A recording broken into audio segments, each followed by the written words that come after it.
The best way to succeed is to try, because, well, duh, that's just how it works. So this episode would be the 25th official episode of How to Fail at Indie Game Development. And it seemed like a good time to do How to Fail at Failure, because I decided to, not because you told me to. The double negative of How to Fail at Failure means it's basically just how to succeed. So we're going to summarize everything we've talked about so far, but without the sarcasm, because, you'd be surprised how many comments I get where people just don't even understand what I was talking about. More than two. It's just sarcasm, people. But anyway, let's get into it.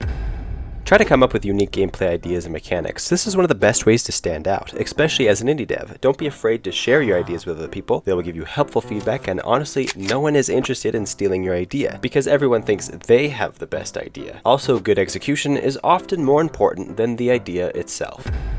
Don't build your own game engine. The chances that your game requires a custom game engine is extremely unlikely, especially if you're a new game dev. Instead, find a free game engine and take the time to try it out by making a really small test game or following some tutorials to see if the game engine will work for you. I recommend Godot because it is open source, meaning it will likely only improve as time goes by. You can customize it if the need does come up, and you don't have to worry about an evil corporation taking claim on your game or game sales through fine print. For your first game, don't pursue your dream game right away, whatever the heck that is. Instead, make a small arcade game or participate in game jams. This will help you further learn your game engine as well as general game development skills. For any game you make, create a design document and come up with plans that break down the development into bite-sized manageable pieces. Start with prototyping and have a goal of making a minimum viable product, meaning a playable skeleton of your game. Even if it looks and feels like crap first, it won't always look and feel that way. This way you can appropriately adjust your plans if needs be. Just do your best to avoid scope creep, where you plan to add stuff to your game until it becomes too large to make. If you make a platformer, or really any popular genre, again, come up with a unique mechanic. Why would I want to play your platformer over all the other platformers out there? And no, the answer should not be your story, but we'll get to that later. Give special care to developing your player movement mechanics, because that's a core part of platformers. Don't assume double jump and dash are necessary. You can avoid these cliches by thinking outside the box for more interesting movement mechanics, or ones that tie in with your main mechanic. Plus, it will help your game stand out. Also, in a platformer, try to make the player only feel frustrated with their own mistakes, not with your design mistakes. You can do this by adding jump buffering and coyote time, among many other methods of compensating for computers' precise calculations. And try not to make a precision platformer. They suck.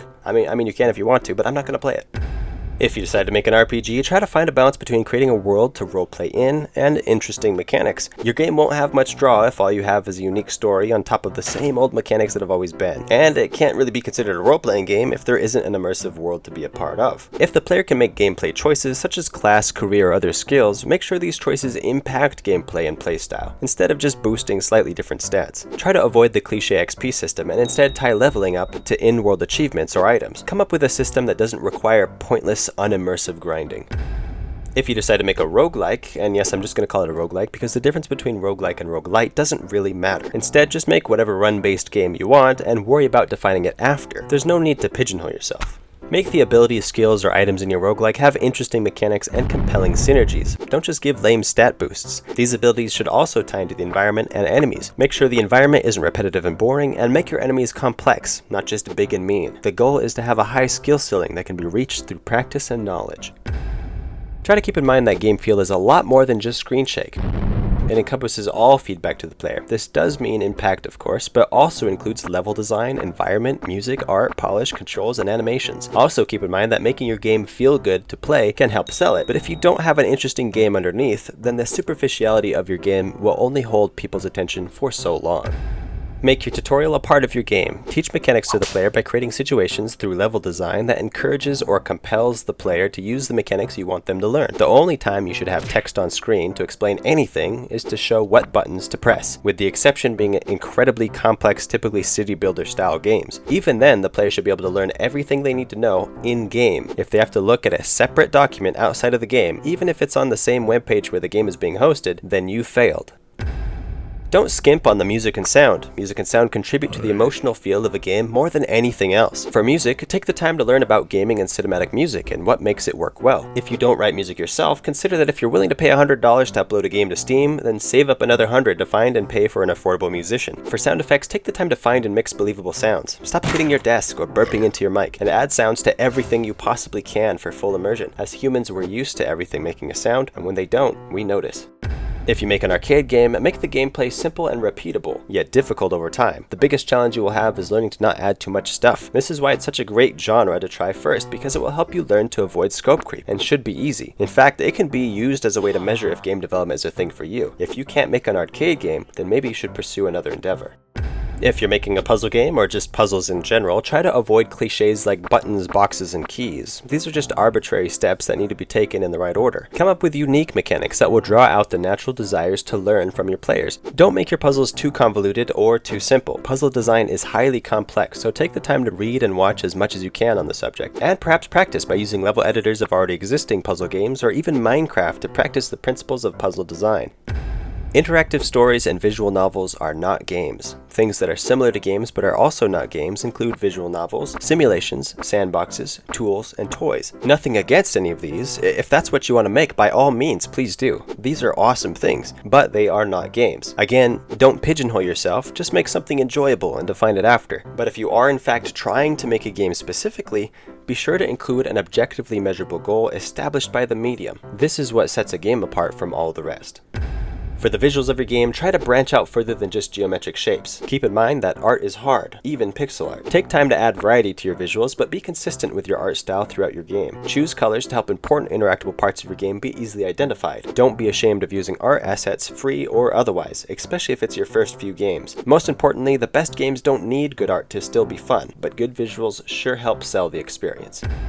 When adding a story to your game, take advantage of the storytelling medium that only games can provide, which is having the story immersively take place around you. Don't force the player to read walls of text or watch hours of video. In your game, if you want the player to truly impact the story with their choices, my recommendation is to forget a handcrafted story altogether and use dynamic emergent storytelling. Otherwise, just embrace the handcrafted story and realize the illusion of choice handcrafted stories try to provide really doesn't matter all that much to the players. They just like a good story.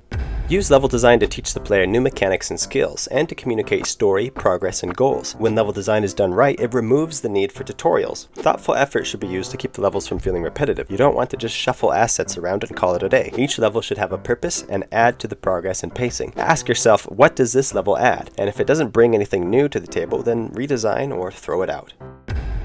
If you make a horror game, try to avoid the cliches of the genre, such as walking simulators, jump scares, and too much darkness. Try to build tension by not showing the threat and instead letting the player's imagination do the scaring. You can do this by allowing the player to interact with built-in consequences in order to build stakes, instead of just moving forward and watching, by giving moments of calm and safety to contrast against the intensity of the scary parts, and by trying to come up with something unique that hasn't been done before. If you're making a tower defense game, as usual, try to think outside the box. Because tower defense games have been done so many times and so often, this is maybe one of the few times where you do want to scope creep. Add options and synergies, give the players as many strategies as possible, but also do your best to balance it. You want the player to feel like they can play your game many times and still have new things to try. Don't make an open world game as an indie dev until you have plenty of experience making games. Then if you do, remember content is more important than scale. Give the player a reason to travel around your world and tie it into the gameplay and progress. Don't block off areas by arbitrary numbers like player level, and design your world for optimal immersion in mind, particularly when it comes to traveling around that world. If you make a survival game, consider how hardcore/complex you want your game to be. Try to balance it in such a way that the player feels a sense of victory when they accomplish something, but not so hard that they feel like they're just dying over and over again without making any progress. Make difficulty based on the player's skills and not RNG. You want them to feel frustrated with themselves, not at your game. Give the player lots of options and strategies for progression, and don't nerf valid strategies against the wishes of your player base. That's just stupid. If you decide to make a Metroidvania, the best kind of open world, again, try to think outside the box. Come up with original ways to lock off areas of your open world until the players acquired a certain item or ability. Don't make them one-use keys, but instead have them interact with the world in more ways than just unlocking the next area. Take special care to create a world that's interesting and changes as you travel, and doesn't require long treks of backtracking. It is a really good idea to participate in game jams, especially if you are new to game dev. A jam is a great way to learn some of the most important skills an indie dev can learn, such as how to recognize and avoid scope creep and how to prioritize different parts of a project. And you will also gain practical skills in all the categories of game dev, plus it's just a great way to be part of the community. If you decide to make a first-person shooter game, again, be creative. Come up with original, unique mechanics that haven't been seen before, or at least done in the way that you will do them. You cannot compete with the big FPS games out there, so try to stand out by being unique. Also, take special care to develop the player movement so it feels natural and appropriate for the space of your game. And be careful with the UI to not overcrowd the screen. When adding a boss fight to your game, don't make the boss just a scaled up version of a normal enemy. Also make the fight more interesting than just dodging attacks until the boss becomes vulnerable. Have the fight take place in an interesting arena instead of just a big empty room. Communicate clearly what the player needs to do to win the fight and how long it will take. Don't add hidden second or third phases. Communicate this all upfront to the player at the start of the fight. Managing your time as an indie dev will be very difficult. Your time will already be limited if you have a job or go to school, but on top of this, there are many things that can distract you or pull you away. For the most part, it will take a healthy amount of self-control to keep focused, but also if you find yourself getting bored, try to work on a different part of your game. If you're coding something and getting stuck or feeling motivated, try working on some art. If you're bored of doing art, write the story. If you're tired of writing the story, work on a new level or add an animation. That's the great thing about indie game development. There's always lots to do. Now this is just the baseline most important stuff for each of these 24 subjects, and for each of these there's a lot more that could be learned. There is a full video of each of these subjects on my channel, if you like sarcasm, but that's okay, I'm never sarcastic, like ever. Like I'm always 100% serious. But yeah, if you follow all these instructions carefully, then you are bound to succeed. And that's it, that's my outro, because it's just succeed. There's no twist here. That's it. Hey, thanks for watching, and we are breaking records. This is the longest How to Fail episode by far. Maybe we'll break the record again when we reach the 50th episode and do another How to Succeed. But, until then, thanks everybody for sticking around so much and enjoying this show. It's amazing, and it's because of you guys that this show keeps going, and it's awesome, and I lost it. I don't know what I'm doing. All right, bye-bye.